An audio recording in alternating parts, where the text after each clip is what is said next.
வணக்கம் மாணவர்களே. இந்த வீடியோல 9ஆம் வகுப்பு கணிதம் அலகு 5 ஆயத்தொலை வடிவியல் இதுல எடுத்துக்காட்டு 5இல் 7 பார்க்க போறோம். என்ன கொடுத்திருக்காங்க பாருங்க. ABCD என்ற வரிசைப்படி எடுத்துக்கொண்ட புள்ளிகள் ஒரு இணைகரத்தின் உச்சிகளாக அமையும் என நிறுவுக. என்ன செய்யணும்? 4 புள்ளிகள் கொடுத்திருக்காங்க ABCDன்னு. இவங்க கொடுத்திருக்க மாதிரியான வரிசைப்படியே நம்ம எடுத்துக்கிட்டோம்னா எதை அமைக்குமா? ஒரு இணைகரத்தின் உச்சிகளாக அமையும்னு நம்ம நிரூபிக்கணும். முதல்ல இணைகரம் வரைஞ்சி பார்ப்போமா? பாருங்க, உங்களுக்கு புரியறதுக்காக தான். சரியா? இதான் என்னது? இணைகரம் ABCD. இந்த இணைகரத்துல எதிரெதிர் பக்கங்கள் சமமா இருக்கும். ஏபின்ற பக்கமும் இந்த சிடின்ற பக்கமும் சமமா இருக்கும். அதே மாதிரி பிசின்ற பக்கமும் ஏடின்ற பக்கமும் சமமா இருக்கும். நம்ம 4 கண்டுபிடிக்கணும். ஏபியின் தொலைவு, பிசியின் தொலைவு, சிடியின் தொலைவு, டிஏவின் தொலைவு. இந்த 4 தொலைவில் ஏபியோட தொலைவும் சிடியோட தொலைவும் சமமா இருக்கும். பிசியோட தொலைவும் டியோட தொலைவும் சமமா இருக்கும். சமமா இருந்துச்சுன்னா எதை அமைக்கும்? இணைகரத்தை அமைக்கும். ஆரம்பிக்கலாமா? பாருங்க, முதல்ல தொலைவுக்கான ஃபார்முலாவை எடுத்து எழுதுவோம். D equal to square root of x2 minus x1 the whole square plus y2 minus y1 the whole square. Formula எழுதிட்டோமா?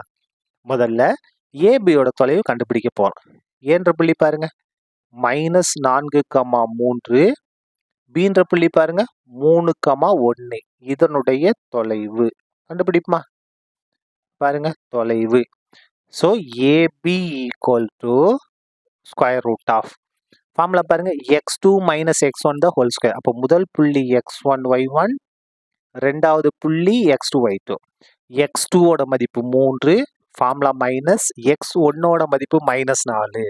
இங்கே x1ல ஒரு மைனஸ், அப்போ என்ன ப்ளஸ் 4 மாறிடும். அடுக்கு 2 ப்ளஸ் y2 மைனஸ் y2ஓட மதிப்பு 1, ஃபார்முலா மைனஸ் y1ல ஒரு மைனஸ் இருக்கு. அப்போ என்ன மாறி ப்ளஸ்ஸாக மாறிடும். மைனஸ் மைனஸ் ப்ளஸ்ஸாக மாறிடும். அடுக்கு 3 அடுக்கு 2. சரியா? Equal to square root of 3 4 கூட்டினா 7 அடுக்கு 2. சரியா? 1 3 கூட்டினா 4 அடுக்கு 2 equal to square root of 7 square. 7 ஸ்கொயர்னா 7 பெருக்கல் 7, 7 7 49. 4 ஸ்கொயர்னா 4 பெருக்கல் 4 16. கூட்டுவோமா? ஸ்கொயர் ரூட் ஆஃப் 6 9 கூட்டினா 15, 15க்கு 5 மிச்சம் 1, 5 1 6, 65. எது? ஏபிக்கு இடைப்பட்ட தொலைவு ஸ்கொயர் ரூட் ஆஃப் 65. இது அப்படியே இருக்கட்டும். சரியா? அடுத்து நம்ம கண்டுபிடிக்க போறது பிசியின் தொலைவு. பீன்ற புள்ளி பாருங்க 3,1. சீன்ற புள்ளி 3,6. இதனுடைய தொலைவு தான் நம்ம கண்டுபிடிக்க போறோம். கண்டுபிடிப்போமா?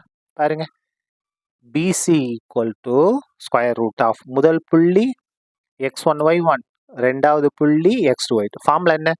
x2 minus x1 the whole square 3, formula minus x1ஓட மதிப்பு 3 அடுக்கு 2 பிளஸ் y2 மைனஸ் y1, y2ஓட மதிப்பு 6, ஃபார்முலா மைனஸ் y1ஓட மதிப்பு 1 அடுக்கு 2 equal to square root of 3 minus 3, 3 minus 3 0 அடுக்கு 2, 6 மைனஸ் 1 5 அடுக்கு 2 equal to square root of 0 square பண்ணால் 0 பெருக்கல் 0 0, 5 ஸ்கொயர் பண்ணால் 5 பெருக்கல் 5 25 equal to square root of 0வையும் 25 கூட்டினோம்னா 25.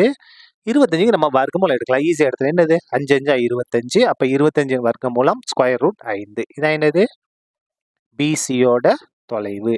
அடுத்தது சிடியோட தொலைவு கண்டுபிடிமா? பாருங்க, பிசி முடிச்சுனா சிடி. சின்ற புள்ளி என்னது? 3,6. டின்ற புள்ளி இங்கே இருக்கு பாருங்க. டின்ற புள்ளி -4,2 தொலைவு. சரியா?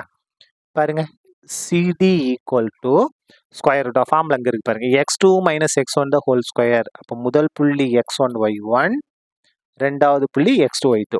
x2ஓட மதிப்பு -4, ஃபார்முலா மைனஸ் x1ஓட மதிப்பு 3 அடுக்கு 2 பிளஸ் y2 மைனஸ் y1, y2ஓட மதிப்பு 2, ஃபார்முலா மைனஸ் y1ஓட மதிப்பு 6 அடுக்கு 2. சரியா?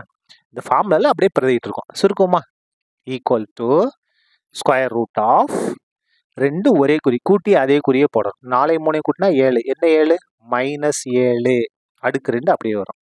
இது வேற வேற குறி. கழிக்கலாமா? 6ல 2 கழிச்சா 4. பெரிய நம்பருக்கு முன்னாடி மைனஸ் இருக்கு. அதனால -4 அடுக்கு 2 equal to square root of -7 2 தடவை எழுத போறோம்.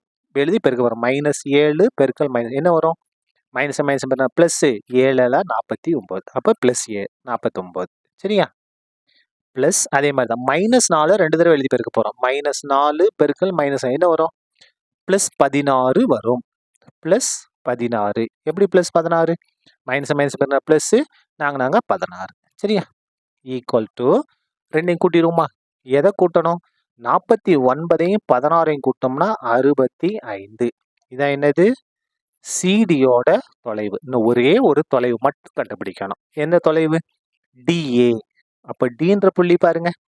-4,2 ஏன்ற புள்ளி என்னது?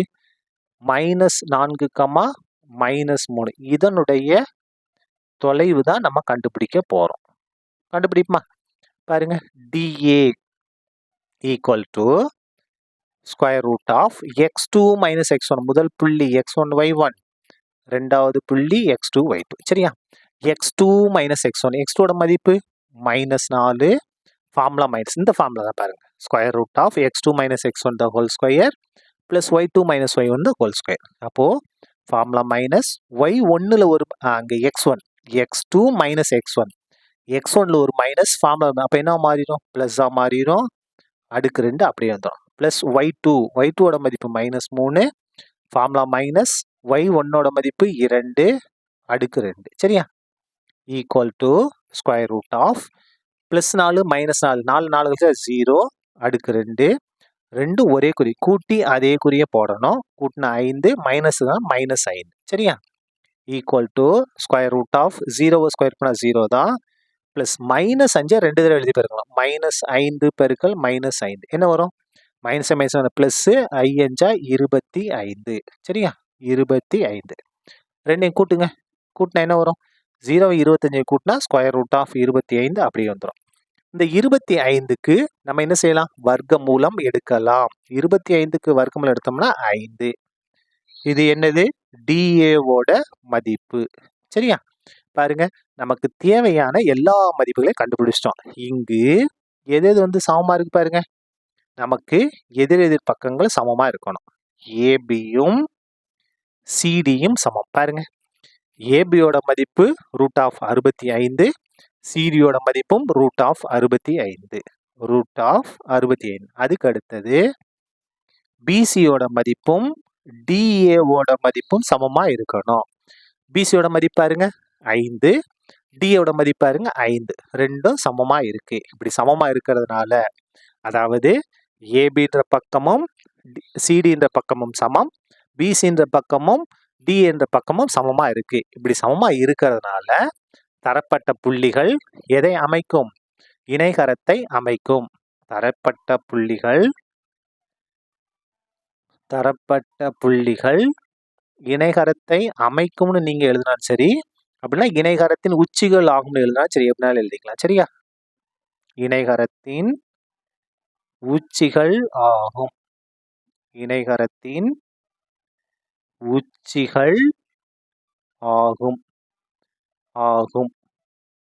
சரியா? அவ்வளவுதான். இந்த கணக்கு முடிந்தது. நன்றி.